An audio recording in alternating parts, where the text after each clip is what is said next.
내일은 6.25 전쟁이 일어난 지 72주년을 맞는 날입니다. 6.25 전쟁은 70여 년의 세월이 지났어도 여전히 많은 사람들에게 고통스러운 기억인데요. 특히 전쟁이 치열하게 펼쳐졌던 강원도에서는 6.25 전쟁 당시 실종된 사람들이 많은데 이들의 가족들은 아직도 힘든 시간을 보내고 있습니다. 김인성 기자입니다. 양양에 사는 최돈수 씨가 선산을 찾아 제를 올립니다. 이곳은 1600년대에 돌아가신 선대 할아버지부터 최 씨의 아버지까지 조상들이 묻혀 있는 곳입니다.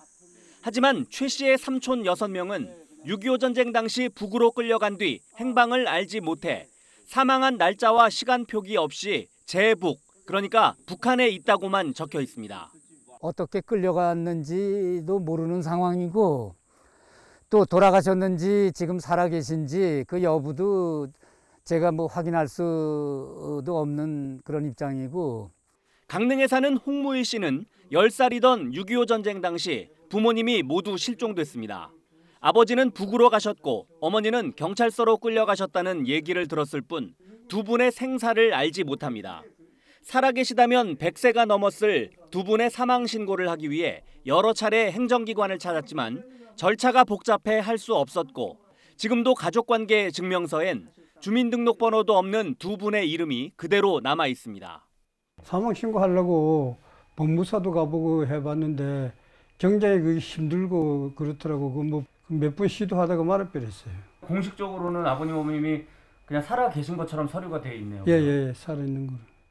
6.25 전쟁이 한창이던 지난 1952년 대한민국 정부가 조사한 6.25 전쟁 납북자 시도별 현황 자료를 보면 38선과 가까운 서울, 경기, 강원도에 피해가 많습니다.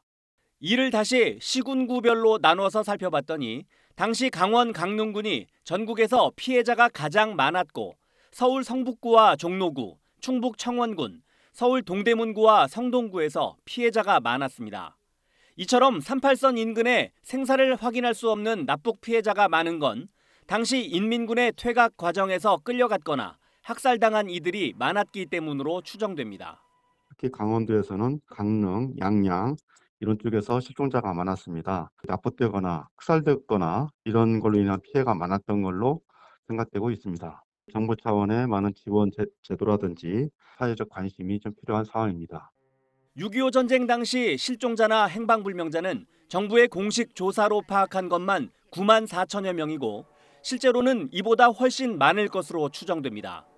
전쟁 당시 가족이 실종돼 오랜 세월 어려움을 겪은 유가족들이 이제는 고령이 된 만큼 더 늦기 전에 여러 가지 지원책을 마련해야 할 것으로 보입니다.